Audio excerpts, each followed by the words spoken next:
Single acting door closer जब हम लगाते हैं तो उसमें हमें कुछ सावधानियां बरतनी होती हैं। वो देखेंगे कि कौन कौन सी सावधानियां हमें बरतनी होती हैं। जब भी हम सिंगल एक्टिंग डोर क्लोजर लगाते हैं हाइड्रोलिक टाइप का, तो हमें ये देखना चाहिए सबसे पहले कि इसका जो स्क्रू एडजस्टर है, स्क्रू एडजस्टर, ये स्क्रू जिससे कि स्पीड एडजस्ट होता है,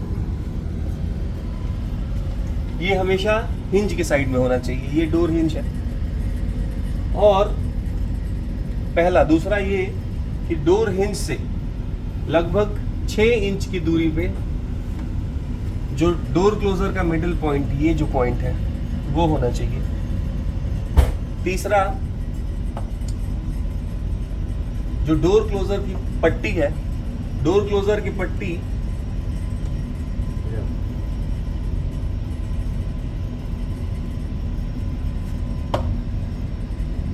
और डोर क्लोजर के स्क्रू, उनके बीच 14 mm 14 mm से ज्यादा का गैप होना चाहिए। तो यहाँ पे हम देख रहे हैं लगभग 1.5 से 2 इंच का गैप हमें समझ में आ रहा है, तो ये सही है। नेक्स्ट पॉइंट है कि जो डोर क्लोजर के आउटर स्क्रूज हैं, ये आउटर स्क्रू, ये इनर स्क्रूज हैं, इनर होल, और ये आउटर होल। आउटर होल के साथ जो डोर क्लोजर की पट्टी है उसका स्क्रू एक लाइन में अलाइन होना चाहिए। ये एक लाइन में होना चाहिए। ये पट्टी का इनर स्क्रू, ये इनर स्क्रू है पट्टी का, और ये आउटर स्क्रू है। तो ये एक साथ अलाइन होना चाहिए एक लाइन में।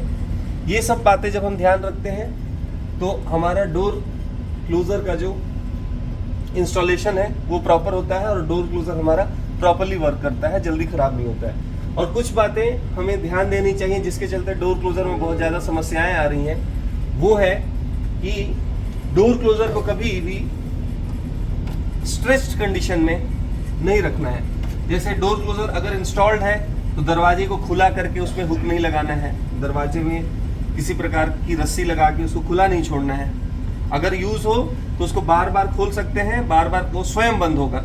और बंद होते टाइम कभी भी डोर क्लोजर लगने के बाद डोर को जबरदस्ती बंद नहीं करना होता है। उससे क्या होता है, इसमें 3 सील्स होती हैं, रबर सील्स होती हैं, एक इधर और एक स्क्रू एडजस्टर, जो स्पीड एडजस्टर स्क्रू है उसमें। ये तीनों सील जो है वो खराब हो जाती है, जिसके चलते पूरा डोर क्लोजर ही बदलना पड़ जाता है। तो ये रेलवे की को नुकसान पहुंचाता है। तो ये कुछ बातें हैं जो हमें विशेष ध्यान में रखनी चाहिए, जिससे कि हम डोर क्लोजर को अच्छी तरह से इंस्टॉल करें और डोर क्लोजर के ऑपरेशन के बारे में ज़्यादा से ज़्यादा लोगों को बताएं कि कैसे प्रॉपरली डोर क्लोजर का ऑपरेशन करना है। धन्यवाद।